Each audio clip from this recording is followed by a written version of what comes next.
গত 2 দশকে বিশ্বজুড়ে শক্তিশালী একের পর এক ভূমিকম্প পৃথিবীকে বারবার নাড়িয়ে দিয়েছে। এ সময়ে ইন্দোনেশিয়া, চীন, জাপান, নেপাল, তুরস্ক, সিরিয়া, মিয়ানমার ও রাশিয়ার কামচাটকা অঞ্চলে সংঘটিত হয়েছে ভয়াবহ কয়েকটি ধ্বংসাত্মক কম্পন। শুধু বিগত 5 বছরেই 127টিরও বেশি ভূমিকম্প হয়েছে, যা স্পষ্টই কিয়ামতের আলামত হিসেবে বিবেচিত। বিস্তারিত শারমিন নিশুর ডেস্ক রিপোর্টে। কুরআন ও হাদিসে বারবার এসেছে কিয়ামতের আগে পৃথিবীতে ভূমিকম্প বেড়ে যাবে।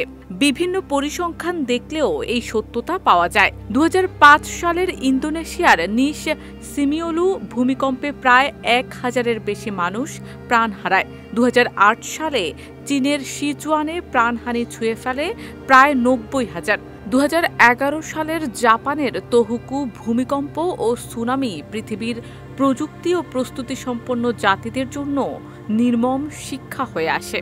এরপর 2015 সালে নেপাল, 2023 সালে তুরস্ক, সিরিয়া এবং 2025 সালে মায়ানমার ও কামচাটকার বড় কম্পনগুলোও বিধ্বংসী প্রভাব রেখে গেছে।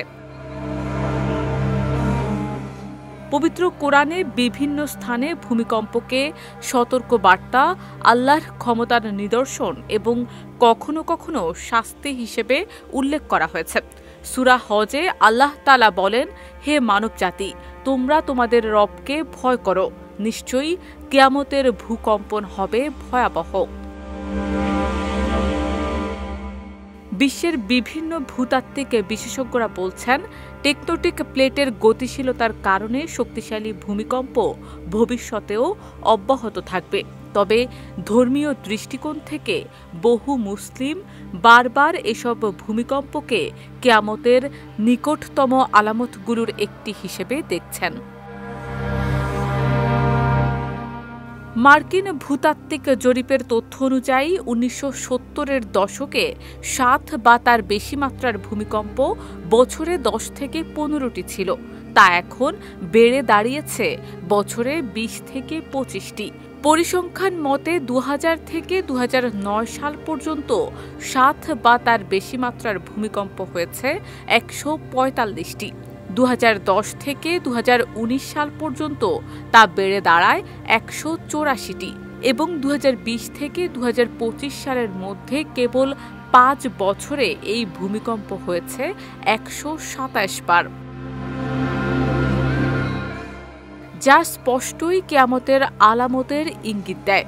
এক হাদিসে এসেছে, কিয়ামত সংঘটিত হওয়ার আগে সময় দ্রুত অতিক্রম করবে, ফিতনা বৃদ্ধি পাবে, লালসা ছড়িয়ে পড়বে এবং ভূমিকম্প বৃদ্ধি পাবে। Which is the world-class cable brand? Walton Cables, নিরাপদ আগামী সংযোগ। বিশ্বজুড়ে সাম্প্রতিক কম্পনগুলো বৈজ্ঞানিকভাবে ব্যাখ্যা করা হলেও ধর্মীয় দৃষ্টিতে মুসলিম বিশ্বে এই ধারাবাহিক কম্পনগুলোকে কিয়ামতের পূর্বাভাস হিসেবেই দেখা হচ্ছে। এসব ভূমিকম্পকে মানবজাতির ফিতনা ফাসাদের শাস্তি বা সতর্কতা হিসেবেও দেখছেন আলেমরা। শারমিন নিশু, বিজয় টিভি, নিউজ ডেস্ক।